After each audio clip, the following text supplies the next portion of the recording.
और दूसरी security agency जो इंटेलिजेंस हैं उनने एक खबर डेवलप की थी, जिसके बेस पे ये पता चला कि करालपुरा के एरिया में HM का एक मॉड्यूल जो है वो एक्टिव है और वो वहाँ पे टेररिस्ट को लॉजिस्टिकल सपोर्ट और दूसरा जो इसके अलावा आर्म्स एम्यूनिशन या जो दूसरे उनके बंदोबस्त हैं वो कर रहा है। उसी सिलसिले में एक सर्च ऑपरेशन शुरू किया गया वहाँ पे और 3 लोगों को पहले जिनमें एक का नाम अब्दुर्रऊफ मलिक है, दूसरे का नाम जो है वो रियाज अहमद है और तीसरे का नाम है अल्ताफ़।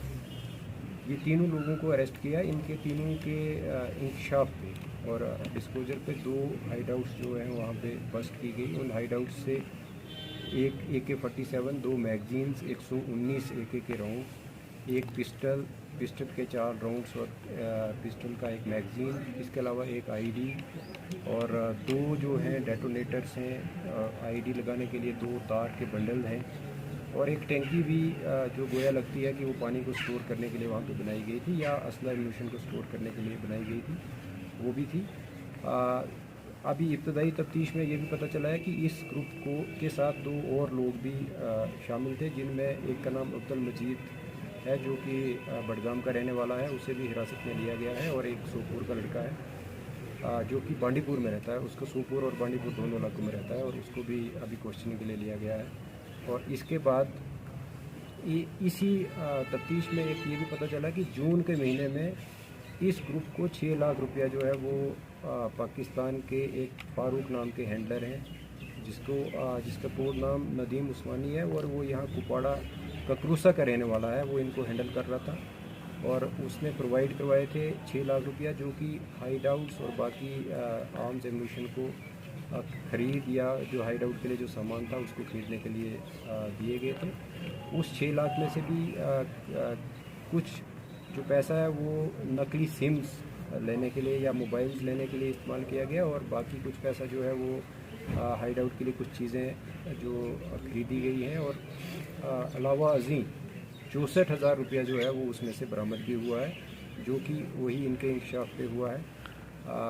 तफ्तीश अभी इब्तदाई मरहले में है, लेकिन ये बड़े स्टर्लिंग रेवोल्यूशन इसमें आए हैं कि ये HM का एक ऐसा मॉड्यूल था कि जो यहाँ से लेके और श्रीनगर तक एक्टिव था और एक बार इनकी कोई ट्रांसशिपमेंट जो है वो आर्म्स और एम्यूनिशन की यहाँ से श्रीनगर के लिए भी एक्टिव टेररिस्ट के लिए हुई है। बहरहाल उनको भी आइडेंटिफाई करने की कोशिश है क्योंकि अभी तफ्तीश जो है वो शुरुआती लम्हे में है और जो बाकी डिटेल्स हैं वो आपको तफ्तीश के अगले मरहले में। इनका कोई बड़ा मंसूबा था, कोई बड़ी कार्रवाई अंजाम देने की ताक में थी? देखिए, इनको चूँकि यहाँ के ही लोग जो पाकिस्तान में बेस्ड हैं, एक जिसका नाम फारूक अहमद पीर जिसका कोड नाम नदीम उस्मानी भी है, वो ककरूसा का रहने वाला है और एक फयाज़ गिलानी करके बडगाम का शख्स है वो भी टेररिस्ट हैंडलर है और वो भी पाकिस्तान में है। ये दोनों इनको हैंडल कर रहे थे और जिस तरीके से मैंने बताया पहले भी कि एक बडगाम का शख्स भी इस में मुलव्वस है और कहीं ना कहीं चूँकि इलाका LOC के पास है,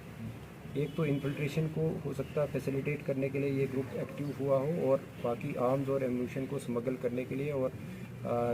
टारगेट जो है सिक्योरिटी फोर्सेस को कहाँ पे, क्योंकि जैसे ID मिली है उससे ये भी साफ जाहिर होता है कि ये कहीं ना कहीं उसकी ताक में भी थे कि जहाँ पे ये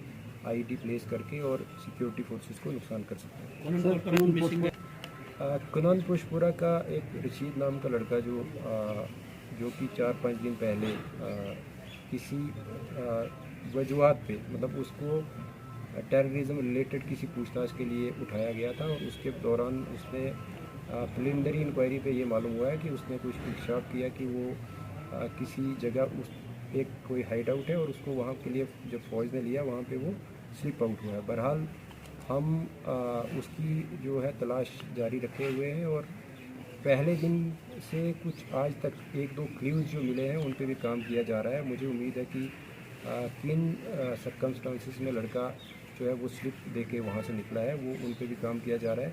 लोगों का भी क्योंकि उसके घर वालों से भी बात हुई है और उनको भी पूरी यकीन दहानी आपके ज़रिए भी आज दिलाते हैं कि किसी भी